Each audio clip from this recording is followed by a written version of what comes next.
एक पहाड़ी के नीचे एक गांव था। गांव के सभी जानवर हरी घास खाने के लिए हर सुबह उसी पहाड़ी के ऊपर बसे जंगल में जाते और शाम होते होते घर वापस आ जाते थे। हर दिन की तरह लक्ष्मी नाम की एक गाय अन्य गायों के साथ उसी पहाड़ी के जंगल में घास खाने के लिए गई थी। वह हरी घास खाने में इतनी ज्यादा प्रसन्न थी कि वह कब एक शेर की गुफा के पास पहुंच गई, उसे पता भी नहीं चला। तब शेर अपनी गुफा में सो रहा था और वह 2 दिनों से भूखा भी था। जैसे ही लक्ष्मी शेर की गुफा के पास पहुंची, गाय की खुशबू से शेर की नींद खुल गई। वह शेर धीरे धीरे गुफा से बाहर आया और गुफा के बाहर गाय देखकर खुश हो गया। शेर ने मन ही मन सोचा कि आज उसकी 2 दिनों की भूख मिट जाएगी। वह इस तंदुरुस्त गाय का ताज़ा मांस खाएगा और यह सोचकर उसने एक तेज दहाड़ लगाई। लक्ष्मी शेर की दहाड़ सुनकर डर जाती है। जब वह अपने आसपास देखती है तो वहां दूर दूर तक उसको कोई भी दूसरी गाय नहीं दिखी। जब वह हिम्मत करके पीछे मुड़ी तो उसे सामने शेर खड़ा हुआ दिखाई दिया। उस शेर ने लक्ष्मी को देखकर फिर से दहाड़ लगाई है और लक्ष्मी से कहा, मुझे 2 दिनों से कोई शिकार नहीं मिल रहा था, मैं भूखा था। शायद इसलिए भगवान ने मेरा पेट भरने के लिए तुझे मेरे यहाँ पर भेजा है। आज मैं तुझे खाकर अपनी भूख मिटा लूंगा।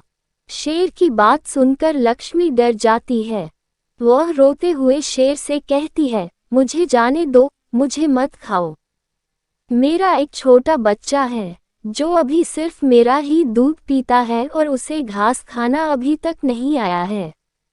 लक्ष्मी की बात सुनकर शेर हंसते हुए कहता है, तो क्या मैं अपने हाथ में आए शिकार को ऐसे ही जाने दूं?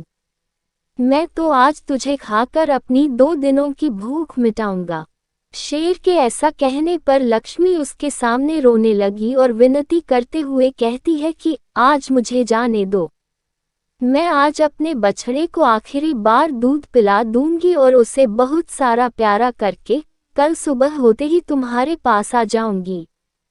फिर तुम मुझे खा लेना और अपना भूखा पेट भर लेना। शेर लक्ष्मी की यह बात मान जाता है और धमकी देते हुए कहता है कि अगर कल तू नहीं आई तो मैं तेरे गांव आऊंगा, फिर तुझे और तेरे बेटे दोनों को खा जाऊंगा।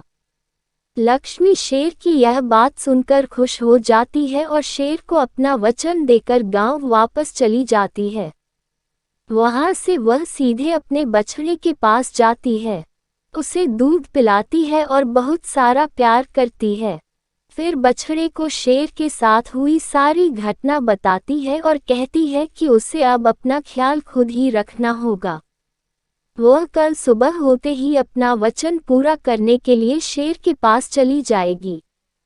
अपनी माँ की बातें सुनकर बछड़ा रोने लगता है।